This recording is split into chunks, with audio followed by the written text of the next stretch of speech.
Welcome to the American Intelligence Media. My name is Douglas Gabriel, and I'm with Michael McKibben today, and we are going to discuss whether the Brits are really our friends, and particularly were the Brits working with the Germans and IBM during World War II?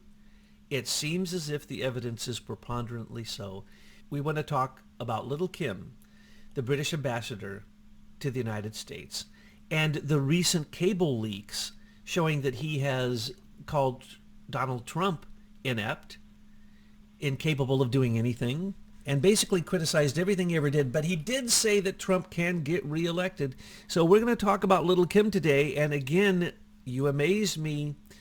Your researchers, Michael, you already have a report on Sir Nigel Kim Darroch, already prepared before I even saw the news. So we're so glad that you're with us here today. Thanks for being on the show.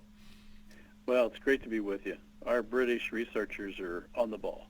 They truly are, and I understand that one of them is really upset about this. Very. Why? Not as upset as they've ever been. Well, because they've believed the propaganda that we have a very special relationship with Britain, and they would have never expected such nasty talk to come out of a British ambassador to the U.S. So when he heard it, he was livid. It's very clear to me there's only one avenue, and that's Little Kim, Nigel, Mr. Darroch. He's a Sir, excuse me, Sir Darroch. Sir Kim. Sir Kim.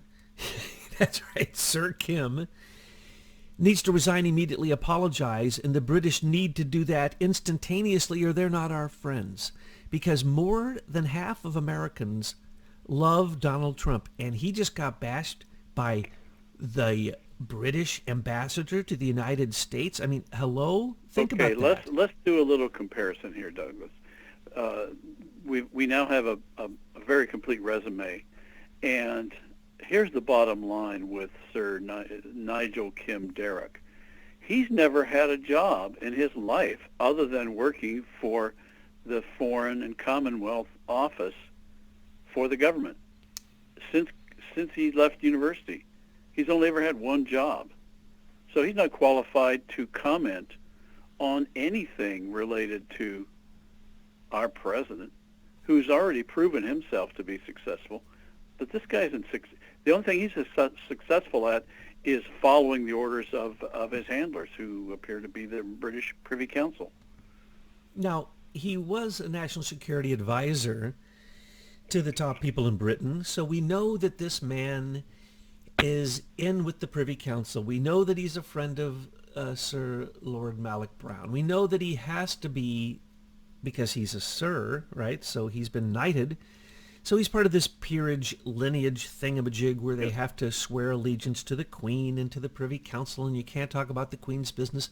The second you're made a knight, you join an organization that is the globalist imperialistic desire of Cecil Rhodes to control the world and make it Anglo-American. Or so some would say Anglo-Saxon. And I sure didn't want to. I have really resisted believing that. But every time we dig up another British peer involved with the Trump-Russia hoax, it's getting clearer and clearer and clearer that the British Privy Council is controlling what goes on in America, and it appears that Robert Mueller backed off on the Trump-Russia hoax when his British handler Arvinder Simbai was outed by various researchers. Oh yeah, absolutely, and what we are seeing here is really, we've been saying it again and again. Betsy says it the best. I can't use her words, but I can certainly say that the monarchy of the United Kingdom is a sham. It is a cover for the greatest insider group that has ever existed in history. Mm-hmm. And what they have as their agenda is, we can talk about when we go to the next topic, which is IBM and their relationship with the National Socialist Party, with Hitler, basically, during World War II. But if we go back, we need to look at the fact that the history of Little Kim shows that Little Kim, this sir, this peerage, this monarchical step and fetch it boy, is basically the same story we see with all of these peerage holders. They get put in these jobs. Yeah. They are not qualified for these jobs. They do a terrible job, and nothing ever comes of it. They just move to the next one. And Well, let's talk about qualifications. He graduated from college or university in 1975 in biology, or he had a Bachelor of Science in Zoology from Durham University and Hatfield College. He immediately went from there to the diplomatic service in the Foreign and Commonwealth Office, and that is the only employer he's ever had in his whole career right up to the present time. So how can we put any credibility or put any stock in anything this guy has to say? He's clearly, I'm going to use a very vernacular word, he's a suck-up. He's a suck-up for the powers that be. I was thinking kiss ass myself, but I wasn't going to say it on air because I don't know if I can get away with it. But yes, that's exactly what he is. He's a Privy Council suck-up. Period. And he, at one point, was in charge of the news for all of Britain or the entire United Kingdom. He was one the guy. Foreign and Commonwealth Office head of the news department from 1998 to 2000. Now, keep in mind, that was during the Bill Clinton setup for what became the U.S. Patriot Act. So he was their top spy in charge of propaganda for the whole planet. So now we have two more British peers now are running Facebook communication. Sir Nick Clegg and Lord why do I keep Richard forgetting his Allen. name? Lord Richard Allen, yes, in England. And so why do we have all of these British peers suddenly taking over various aspects of our communication in this country? The answer is obvious. They're in charge. They have been in charge. We never won the first American Revolution, but right now Silicon Valley is controlled really by the bigger interests. And the bigger interest in this case are the people who answer to the Privy Council because they control elections through Optech and the election machines and through Lord Malloch Brown. When he was second in charge of the United Nations, what did he do? He set this up all over the world. Okay, can I stop you there? Because in as we have learned to do with these folks in Britain who have pulled together this timeline, you first put together a timeline because these people usually have very long resumes. They've got lots of fancy titles, and they've been all over the world, and they've done 10 times more things you possibly have time to do. So we first have to get their timeline put together and then see where the connections are with other people we know about. Well, this one went from the diplomatic service. By the time he was 4 years out of school, he was already the first secretary in Tokyo, and in terms of involved with external affairs and defense. And this was 80 to 84. And then he served in a number of positions, including being the private secretary to the Minister of State for the Middle East. Then in 89, which would have been 10 years after he's out of university, he's the first secretary for the Foreign and Commonwealth Office in Rome. And then from 90 to 97, he became the British permanent representative to the European Union. Now, how in the world does this guy's background qualify him to have all these titles and be making decisions on policy for the lives of certainly everyone in Britain and the Commonwealth, but now it appears he's also making decisions for us in the U.S. And then by 97, he's got a CMG honor, which is a companion of the Order of St. Michael and St. George. Well, as we're learning now, that is sort of a training wheels appointment that occurs to see if the person is going to do what they're told and move forward, and he must have, because he then became the UK permanent representative to the EU, And then here's the clincher. From 98 to 2000, he was the head of the news department, which means he was running propaganda for the whole planet. And this was right at the time when we went to Chandler and we discussed protecting our intellectual property invention for what is now called social networking. And this was at the same time we saw Sir Geoffrey Patty making his moves on the British Intellectual Property Institute, and he had already founded Serco, and they were beginning to move the Serco operation to Washington. And Serco today has has had over 5,000 contracts, many of them with the U.S. Naval Intelligence. So, and by the way, why Navy? Because Britain in World War I ruled the seas, and wireless in the Navy world is how the Navy around the world relies on keeping in touch with their home office. So the Navy has always been at the center of wireless communications around the planet. And FYI, Serco probably has more contracts than any other vendor with the U.S. Naval Space Wars program. So then we go on, and he holds all sorts of European Union top positions, including Director General for the European Union Affairs with the Foreign and Commonwealth Office, and then he becomes a UK cabinet minister under Tony Blair, and then he's knighted in 2008. And there's the clincher. That's when his head goes on the wall at the Privy Council. They've got him for life. That's me talking. And then here's the next clincher. This is the smoking gun. From 2007 to 2009, at the Foreign and Commonwealth Office, he worked closely with Lord Mark Malloch Brown,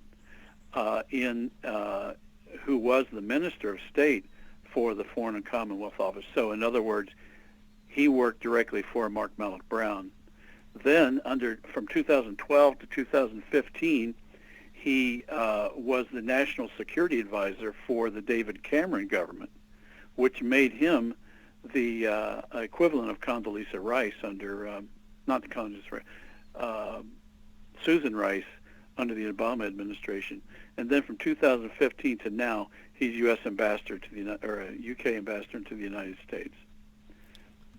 So here we see somebody who is being pushed forward, no doubt doing what he's told, and he gets every position you can think of.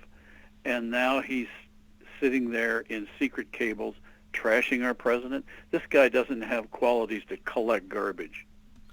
Excuse me for being so blunt. No, it's true. And it shows the real qualities. He's the highest they have. He's Lord Malloch Brown's protege. He's the propaganda king of Britain, of the United Kingdom, and for affairs, anytime the word affairs is used, and he is the permanent assignment to the European Union from Britain. Correct. Who is ever permanent in anything? That shows the power this man has. And first off, you asked some questions in what you just said and implied some others, and I'm going to answer them. How can he be what he is? He's an idiot. He's got a blank mind. He's like a Mark Zuckerberg. All he does is he is Mockingbird. He is a parrot. And he has to be that because he is giving the example of what we have in America as the senior executive service. You simply do what you're told. Yes. It doesn't matter. If they tell you you have to convince people the sky is red, then that is your job and you will do it no matter what. Now remember, this man, when they say affairs, that means intelligence. Tony Blair, intelligence. Lord Malloch Brown, intelligence. This is the insider intelligence of the Privy Council that directs even the Parliament. And who is really there in that Privy Council, whose name is not on the list? That's George Soros. So the Five Eyes is being given, the Five Eyes direct access to all American intelligence is given to this joker. Because why? He's the British ambassador to the United States. Of course, we share everything. It's the Five Eyes. He gets everything. He has complete query access for NSA. Okay? This guy said he liked Trump to get the job.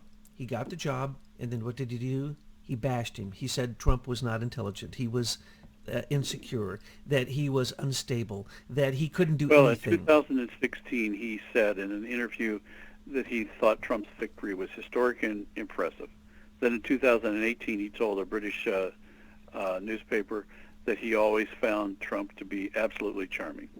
And then now in these secret cables, he's he's potty mouth. Under the auspices of secret or national security, this is what goes on. Okay? If he is bashing the president who is elected by the majority of Americans, then he needs to get out of America and take any other Brits with him that are doing likewise.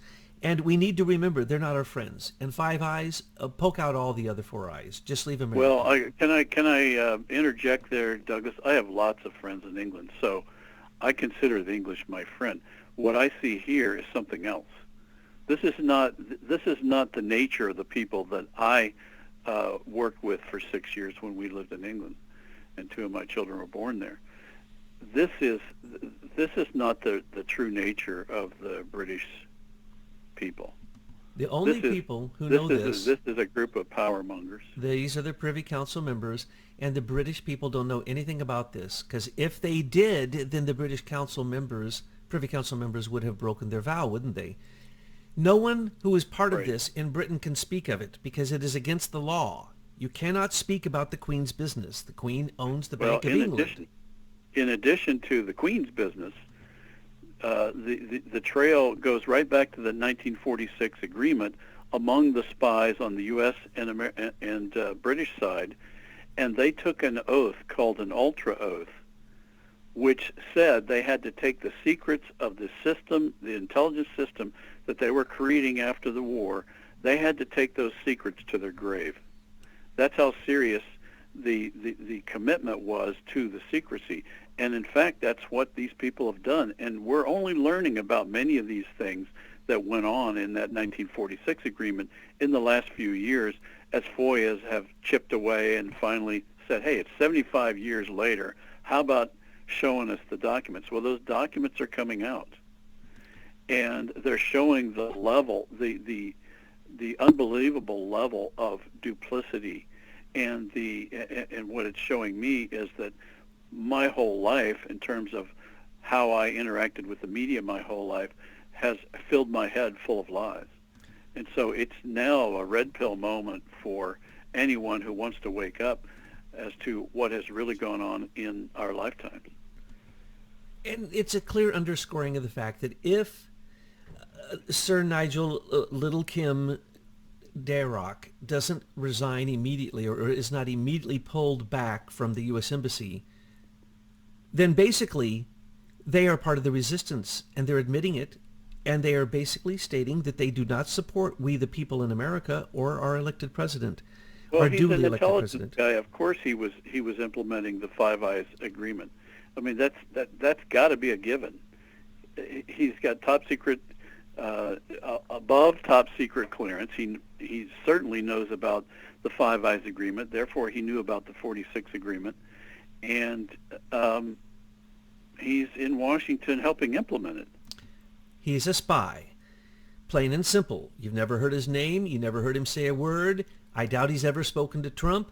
I doubt he's ever done a thing. But one thing's for sure. The British invasion of America through, is it Sir or Lord Nick Clegg, Sir Richard Allen, and George Soros through the Atlantic Council and the Cambridge Forensic Investigation Lab, Digital Investigation Lab, which is the new AI that is controlling Facebook, and then... You mean the one in Canada? It is also in Canada. It's already been put in place in Britain. It's been put in place in the European Union, as well as 10 other fact checkers. Well, if it's in Canada, you can assume the whole Commonwealth, including Britain, because that's another thing we've noticed. One of the games they play, instead of setting operations up in America, they'll set them up in Canada. All the time. Look at Entrust. The crypto keys are... Right. The crypto keys for our NSA, our military, DoD, all of it were given to a Canadian company called Entrust. Why? Because they have a nice name and because they speak with a British accent, so it's okay, and they're Five Eyes, and, that's what we do. No, we have sold out through the senior executive service doing the same thing that little Sir Kim is doing, which is nothing more than what he's told to do, because the Right. man's never It's had a a thought in copy. his life, obviously, It's a because copy of the Crown agents. exactly. SES is a copy. The more we look at this, the more we can see the SES is nothing more than a copy of the Crown agents headquartered in Washington instead of London. But clearly they're taking their orders from London. And the beauty of it is, Sir Nick Clegg came over to be the face of Facebook, essentially. He was the deputy prime minister of Britain, the second most powerful person in Britain, supposedly. What a lie. He comes over to work at Facebook. Facebook that doesn't pay taxes, Facebook that's not American, Facebook that says it's centered in Silicon Valley, Facebook that lies and says Mark of the Zuckerbeast founded Facebook. Lie, lie, lie. Look at the CIA's life log. Look at DARPA's projects, and you'll see that all of the social media were all controlled by DARPA, ARPA, and they worked directly with IBM Eclipse Foundation. Now, we recently found something most amazing, because you have the entire history of everything to do with the IBM Eclipse Foundation down to the day. But recently I found some revisionist history that they have rewritten the entire history of the IBM Eclipse Foundation so that they could write leader technology in their theft of those trade secrets, patents, IP. Trade secrets, we'll call them. They stole the trade secrets directly from a government agent who was James Chandler, and from a prior government agent who was still a top secret security past director of the ASA, General Freeze. We have them attacking you in the same exact way that we now see that they send over the top propagandist, the person in charge of affairs, that means counterintelligence, who's trained by Lord Malloch Brown in the Privy Council, to carry out George Soros's and the Atlantic Council's takeover of what can be squelched from free speech in Facebook, and then through Eric Smith, through also through Google, basically Google, Alphabet, YouTube. All of them are now being controlled by the same artificial intelligence, they say, that controls it in Europe, which has stopped all free speech. So what we're talking about here is this man, little Sir Kim, needs to realize that his free speech that was only given in a secret way back to his cronies in Britain should be the noose around his neck, and he should get out. And we should remember that that is what they're all about. So IBM became in 1933-34 through, what's his name, Thomas Watson. It became an international company. It started off as an American company, but then it went international. And then they got the Hollerith cards, which were basically based upon what were the cards that would run weaving and textile mills. And on this card would be the entire pattern for that particular piece of textile. It could even be a picture. It could be a beautiful picture of anything. But they put the holes in it, and then those holes would tell the machine what to do. Well, that was then put into electronics with the Hollerith card. And that's the IBM punch card. I used to work on the IBM punch card machines and punch that out, and I even worked on the machines before that. And so that card, if you do anything wrong to that card, it messes up the entire program. You might have to run a stack of those things 5 inches high, but if one single card has one single hanging chad or any problem, the whole program wouldn't work in those days in the early 70s. So IBM, I loved IBM. I worked on the IBM 360, and then when I went to the military, I worked on IBM everywhere, because IBM and GE are the monopoly of the intelligence community at that time. So what Ohio you State have uncovered... Ohio State had the IBM 360, and I spent many a night waiting for my stack of cards to run, and then if you had one mistake, you had to go rerun it. Yeah, or if you put one single cord in the wrong hole in the unit record equipment or the tabulation machines, the whole thing wouldn't work, and you'd have to undo the whole thing and start all over again because you made one mistake. That's the way it used to work. Now, that card, when it came down to keeping track of the Jews in the concentration camps, the Nazis used IBM to put on those cards the entire history, also the racial history, their wealth history, their family history, everything on that card. So a Jew became nothing more than the holes punched in a Hollerith card for the IBM company working for the Nazis quite consciously. And now you have uncovered the most amazing thing, especially for a cryptologist like myself, that Colossus, Enigma, Alan Turing, all myth, that the IBM was probably on both sides of the war Oh, not doing probably. They all, were totally on both sides. all the cryptology, and then they hid it after the war. Tell us about that. Okay. Yeah, these records have been just released, not just released, but within the last 2 years, in most cases. And what they show is the activity of American intelligence and British intelligence during World War II. And as we now know, they had taken a secret oath during the war and then afterwards to take these secrets to their grave. And so that's why we grew up never knowing about what was really going on. But what we're seeing now in these new documents is that at the end of the war, the people that were involved with Bletchley House in the UK and with Arlington Station in Washington, which was the U.S. Army Center for Intelligence, got together in a 1946 meeting to decide what they were going to do with all this stay-behind intelligence operation that they had developed during the war. And one of the things they decided to do was, from a propaganda standpoint, pivot immediately and use all those resources to fight the Soviets. That was going to be the new enemy, and so that was their justification for carrying on. So they got the generals, we're talking about Marshall and Admiral, I can't remember his name, and Eisenhower, to order them to get together and decide how to handle intelligence after the war.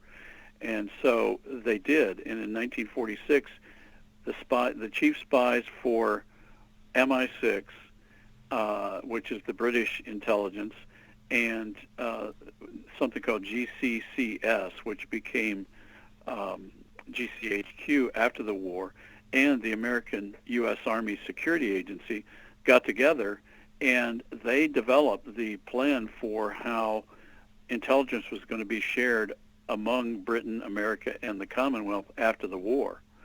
And what we have just learned is that these same people were the people who actually conceived, organized, and implemented what became Operation Paperclip. And there was another operation called TICOM, T-I-C-O-M, in which they sent agents to various parts of Italy and Germany to basically take control of their cryptology and cryptoanalysis records and interview their people. And what we learned in the process is that they actually documented that at the end of the war, they were using IBM. They even have IBM inventories, and that in terms of actual equipment, these people would go in, they would take a look at what's there, and then they would blow it up. They just blew up all the evidence. It's kind of like Hillary smashing all of her Blackberries. So they blew up all the evidence that could reveal the duplicity that IBM had obviously engaged in by supplying the German side, the Italian side, the British side, the American side. They were supplying all sides of this thing. And the overarching activity was on each card. You talked about those cards. Each card was to be the identity of an individual. So they tracked people by a card. And so much so that they even housed some of these IBM tabulating machines actually in labor camp facilities. And so this was some of the operations that they were going in and looking at. So rather than preserve the evidence, they blew it up. So what does that tell you? That tells you that they wanted to hide it. And each one of those cards represented a person. And so for a while in the concentration camps, the tattoos that the inmates received was actually the number of the IBM Hollerith card that represented them as an individual, so it would be easier to track. So they just stamped it on people. So that was the first mark of the beast. Then Yes. IBM I'm sure at created, the time they believed that that was the end times. It was for them. and then they created barcodes, the next sign of the beast. And now, of course, IBM Eclipse Foundation stole Leader Technologies' trade secrets, gave him the mark of the Zuckerberg, is now creating a cryptocurrency, and it's basically SSS. It is basically another mark of the beast. This time it's the mark of the Zucker beast. And he wants to turn Facebook into the number one way that all money is exchanged. Oh, does that sound familiar? Mammon? Oh, they want to make it impossible for somebody to log on to the internet without giving a real identity. That's where they want to go with this. So anonymity is going to go away if they have their way. Identity so your location. They want to know exactly where you are so they can come get you if you say something like, I don't like Muslims because some of them become radical. Oh, that's it. You're going to jail in Britain. That's already implemented in the Project Dragonfly in China. Now, so that they actually have developed essentially corner store police operations so that they can grab the data as somebody's interacting with a particular website. That data can then be sent, a notice can be sent to a local storefront police operation, and the police can show up at your house while you're still interacting with that internet site. That's happening right now. It's happening on the streets of China. I just saw this. The 220,000 cameras they have in their cities, they look at people's faces, and as they're walking down the street, they have all these police on the street. And if they can tell by facial recognition that you might be doing something in your phone wrong, the police come over, take your phone, look at it. And if you have been on WhatsApp, which is nothing more than a Facebook for China, often used in China, you go straight to jail. So this is what's going on. 33 million Chinese have had their freedoms curtailed by Eric Schmidt. Now, I don't know if the Queen has knighted Eric Schmidt. I'm sure she will, but I don't think he'll go along with it because he's rogue. He's crazy rogue. He's more crazy rogue than George Soros. So when it comes down to it, Dragonfly is nothing more than the Hollerith IBM punch card.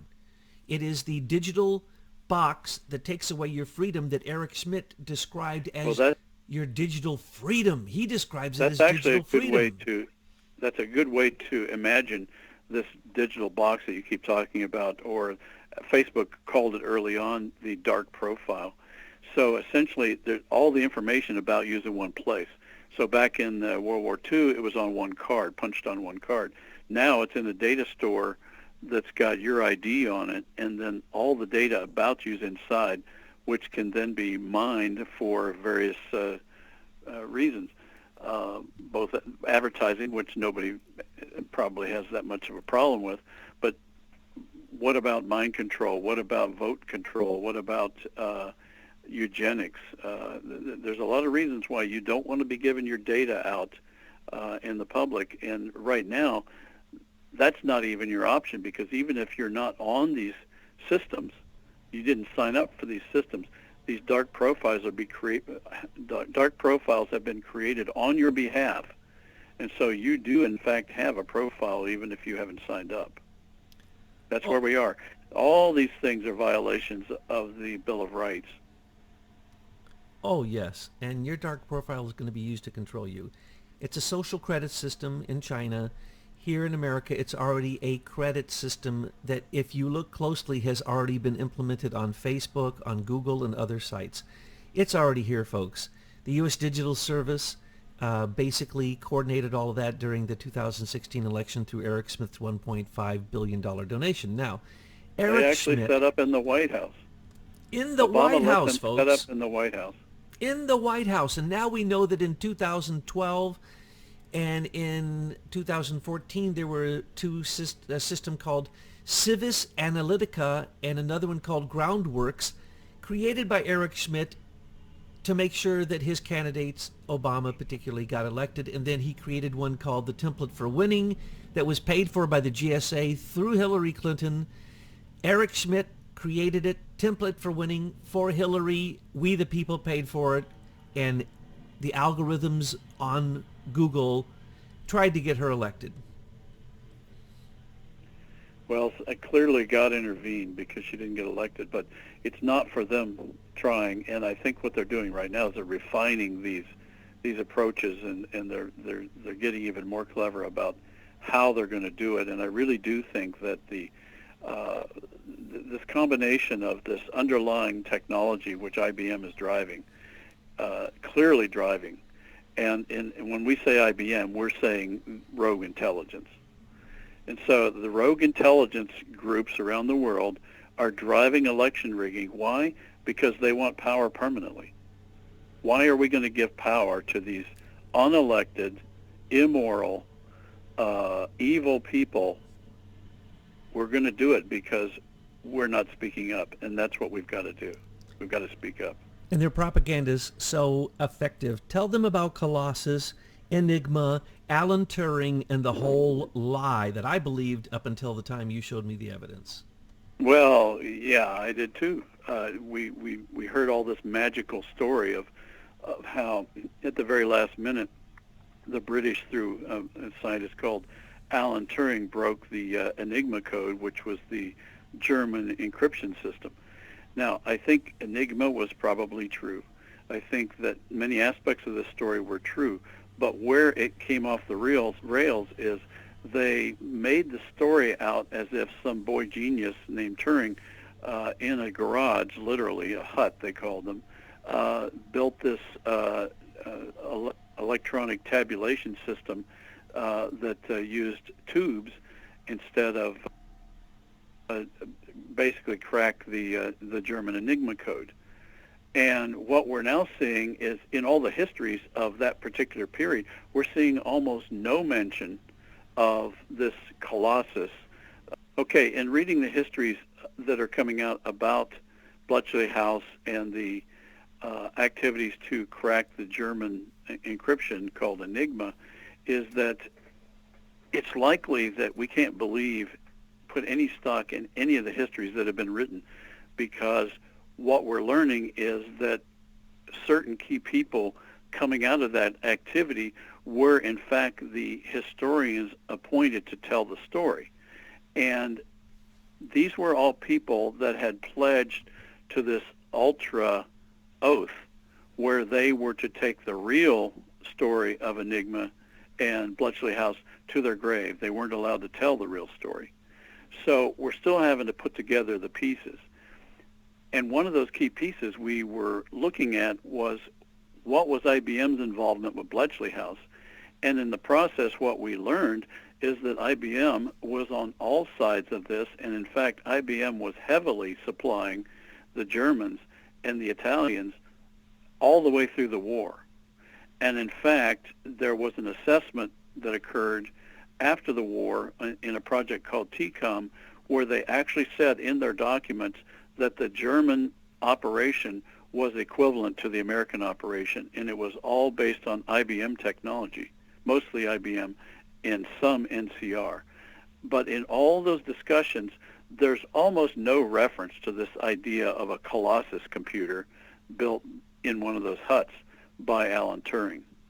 And so most of the Colossus discussion shows up on Wikipedia and in various places like that in excruciating detail, to the point where it's suspicious. The detail is so clear it's suspicious because none of the actual historical documents have that kind of detail related to Colossus.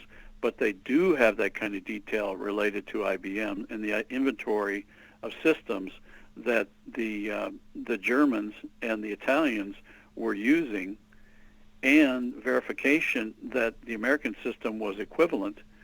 And it's even in the record that the Germans knew that Bletchley House had a vast amount of IBM equipment that they were using in their encryption systems.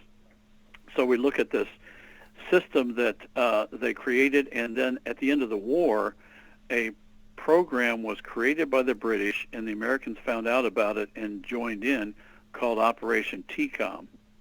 And TCOM was equivalent to Operation Paperclip. They were occurring at the same time. And TCOM was to go into Germany and Italy and take possession of all of the encryption systems that they had in Germany to assess their capabilities and to gain evidence. And one of the most telling things about their real agenda was a description of how they would go into these IBM equipment shops, some of which were even housed in labor camps, and they would get some evidence, and then they would blow the place up. And they were even lamenting, I think, crying alligator tears, that they didn't have access to any of that equipment, and they had to rely on interrogating witnesses to really understand the full extent of how Germany was implementing their encryption systems with IBM. Now, you contrast that with other records that show that there was a particular professor at Hanover University who was experimenting with voice recognition. And the instruction was very clear that they were to preserve everything that he had in his laboratory. And as it's turning out, he was supplying know-how to companies we even know of today, including Deutsche Telekom, Siemens, Nokia, the company that became Nokia, and other Electrolux. And so we see that they preserved what they wanted to keep, and they blew everything else up. And by blowing it up, they removed the evidence of IBM's duplicity, because clearly they were supplying everyone, and that the only common element in World War II that existed across the leadership of the war effort on both sides was IBM. So it is not a conspiracy to say IBM worked with the Nazis. No. It is not a conspiracy to say that the British and Americans were partners in crime to tell some of the biggest lies about cryptology and stolen patents, especially high-tech patents. Can you talk about the numbers involved in Paperclip and TCOM and the numbers of patents stolen from Germany by Brits and Americans, partners in crimes, that have basically become our modern technology? Yeah, I mean that's a clear record. I'm actually looking at it right here. It's called the Patents at Work Executive Order, and it was signed by President Roosevelt in 1942. And it looks like they used the beginnings of the war as an excuse to go in and confiscate all patents from all inventors that lived in the Axis countries, and then they also confiscated the patents of anybody that was in a country occupied by the Axis powers.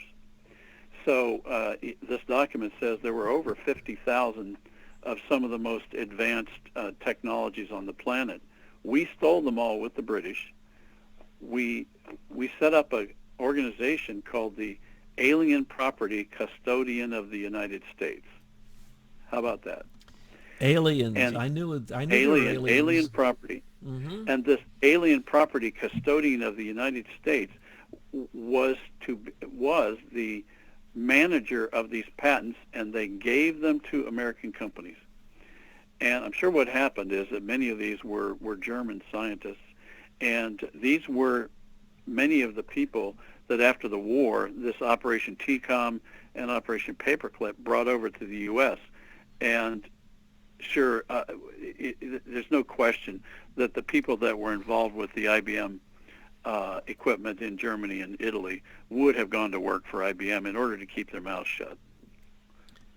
Well, I like to think IBM as insidious behavioral modification, or 1,000 other monikers I have for them, because I worked for them and I saw the way that it was. It was a monopoly. They could do nothing wrong. They always got the contract. No bid contracts. That's just the way that it works. And what we see is them working for the Nazis on both sides, and then the big fat lie told by our partners in crimes, the Brits along with us, set up for the British Serco company to continue to steal our patents, weaponize them, and take them from inventors. Why? Because they're British, and maybe it's more legal there than here. I don't know, but we have documented it quite thoroughly. So the prototype for this type of theft happened after World War II, going in with TCOM, paperclip, stealing all those patents, came to roost right here in our own patent office in America. So the prototype for stealing your trade secrets by the IBM Eclipse Foundation had already happened back in the 40s. Oh yeah, they were very practiced in it. And so when I met Professor Chandler, one of the odd things he said, we thought it was a little different. He said he turned down a position on the Supreme Court in order to protect the intellectual property of the United States. But now, looking back through this lens of history, this alien property custodian of the United States were 50,000 confiscated patents that were the property of the United States, not of the inventors.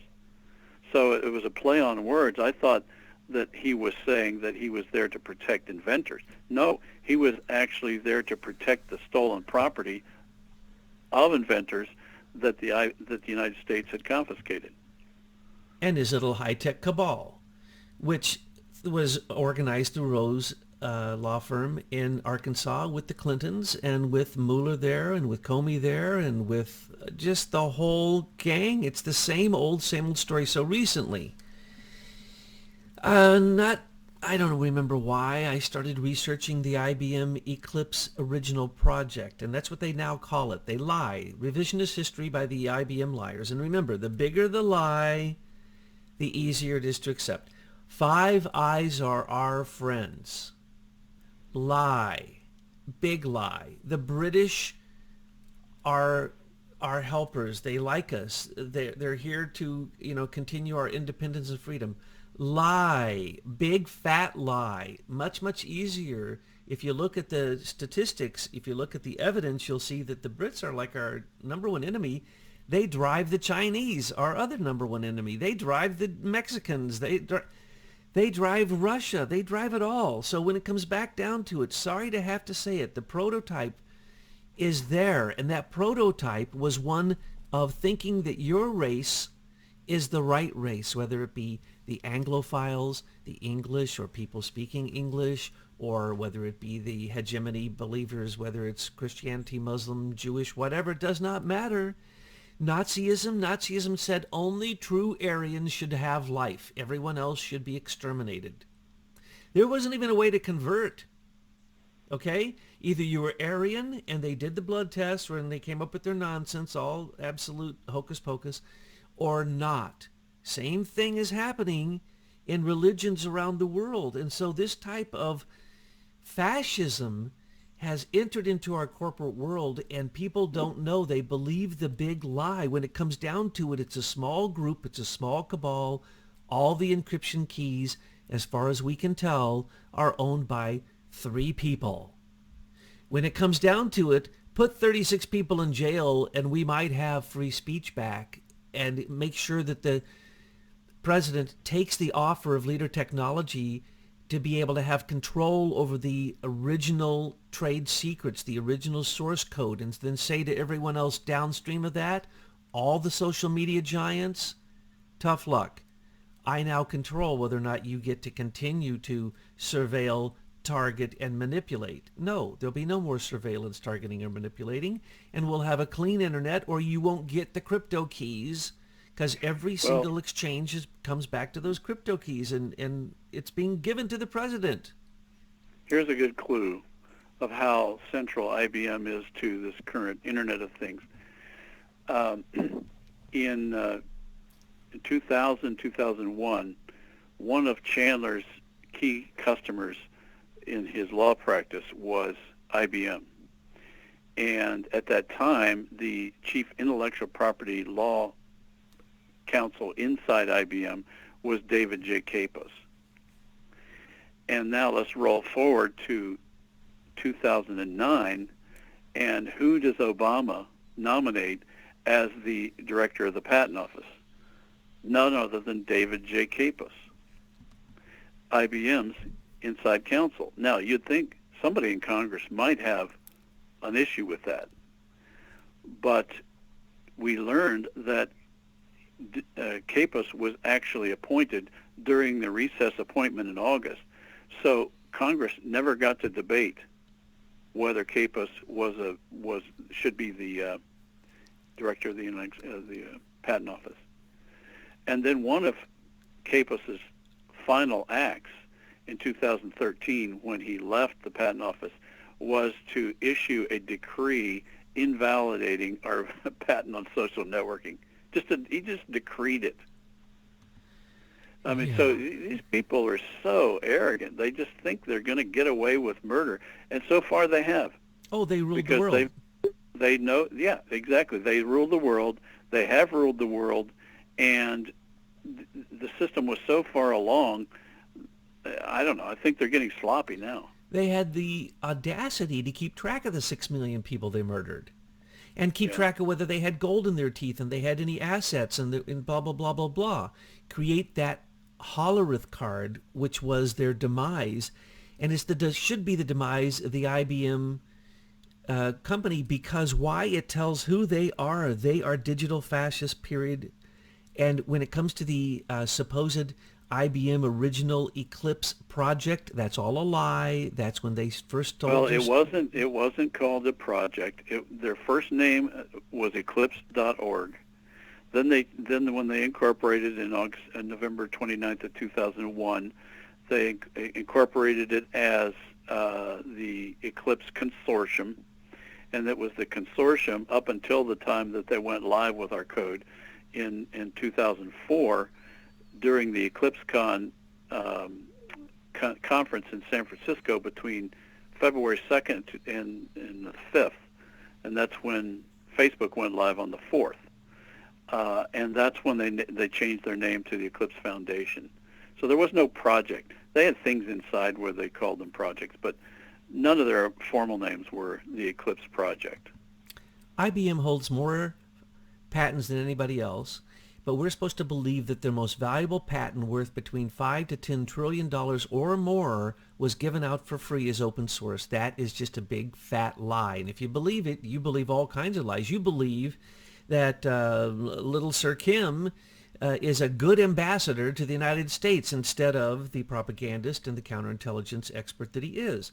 You believe that Mark of the Zuckerbeast invented Facebook, and that Nick Clegg just came over to help him just because it's just a job. Well, think about it, Douglas. I mean, think of all the lies that they've told us, and we've believed them all. So they have pretty good justification for believing that they can tell any lie they want and get away with it. That's a sad right? but good point.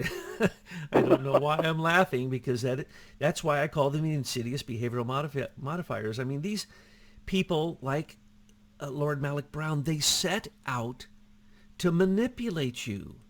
Right. And they do, and they're very effective with it. And remember, let's think of Allison Saunders, the head lawyer, comes over to America, meets with the Orrs. Let's think of Arvinder Sander, the controller for Robert Mueller, controlled him ever since 9/11. Let's think of Stephen Halper, who controlled Christopher Steele, who controlled Carter Page, and George Papadopoulos. When we're talking about this is hand in glove, same old partners in crime, the Brits and the secret Brits, the secret ultra Brits, the ones with the real high-tech stuff that was stolen, and the Americans just like them are the only ones who know these things. Their bosses don't know these things. Their bosses, if I said to the head of the Commerce Department, do you understand that there's a thing called the Federal Common Policy Certification Authority that gives the crypto keys to every single internet exchange in the world to Hillary, Robert Mueller, and Michael Chertoff? They would say, you're conspiracy theorists, police, get this guy out of here. Instead of, no, let's vote not to give it to those private corporations. Let's give it to the NSA where it belongs. And then you would control the internet. And then when they say, who owns the internet? You could say, yeah, the NSA does now because they own the crypto keys.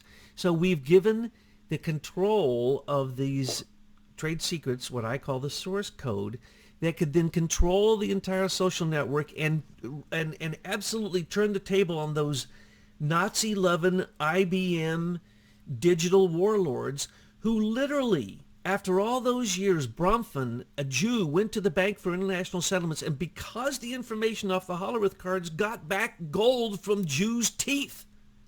Right. And the numbers on them were from their Hollerith IBM Nazi stamping. And Yep. now Facebook wants to become a Nazi Bitcoin controller of everything in your life. And our dear little Regina Dugan created an electronic tattoo that's going to be put on your body. And don't worry, if you forget your number, which is all coded to 666, the three tall demarcations in the code, 666. And don't worry, if you forget it, she's invented a pill that you take.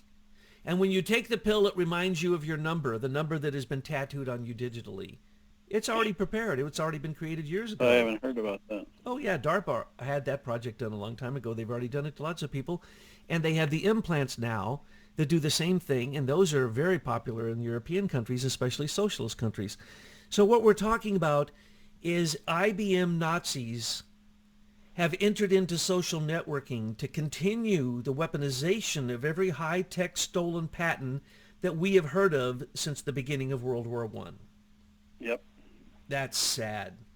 That's a sad thing. That's But the evidence. That's hard evidence. good news is July 11th, if Trump does what we told him to do, which is to take the offer of Leader Technologies, have control over the original trade secrets, he will win the day. Well, Douglas, you've been saying that for a couple of weeks, and our shareholders certainly appreciate the advocacy. But I have to give a shout out to you and Betsy. You won an award last week. Did you know about that? Did you know about this? I did read the reward. I think yes. you did. Mm-hmm. BuzzFeed just trashed you.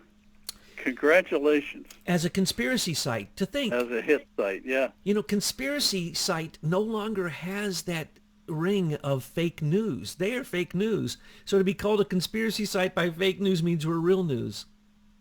It's real simple. Congratulations. Thank you so much. And by the way, I just want to say, I hope that the people that we haven't found really behind IBM really meet their maker and meet the responsibility for what it is that they've done, which is basically attempt to catalog all humans so that they can decide who lives and who dies.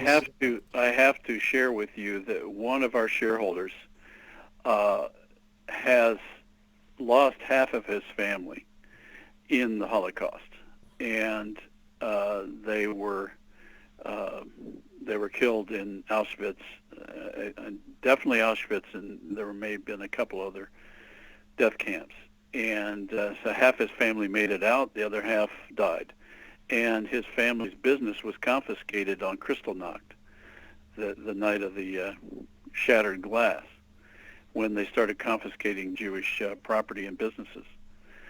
So this is very personal to him and his family, and to us. And I have actually been to those sites. I've been to Auschwitz, and I've seen the level of depravity that occurs when human beings that get into positions of power start abusing that power and turning it on their own citizens. And it is a place we don't want to go. I mean, I was working in the Soviet Union during the height of the Cold War, during the Brezhnev era, working with dissidents and Christian and others. And the system, the communist system that they had developed, the central planning system where the government is your nanny, had failed so badly that these 5-year plans that they created were just a joke. And the more they tried to centralize and empower people, the more the human spirit emerged. And in the end, the Soviet tanks pulled out of Estonia after something called the Singing Revolution. And it showed the power of human beings to take control of their lives, even in the face of what most considered an overwhelming Soviet military presence. The fact is they crumbled from the within. And it was the courage of individual human beings that turned the tide in that war in Poland, with Lech Wałęsa, with Solidarity, and we can do it too. We have to do this. Oh, we can do it. Have to do this. We can do it. The concentration camps aren't on our southern border for children. They're the digital concentration camp created by the fascists like IBM. So what we need to do is just give back to the inventors their patents and give back to America its freedom.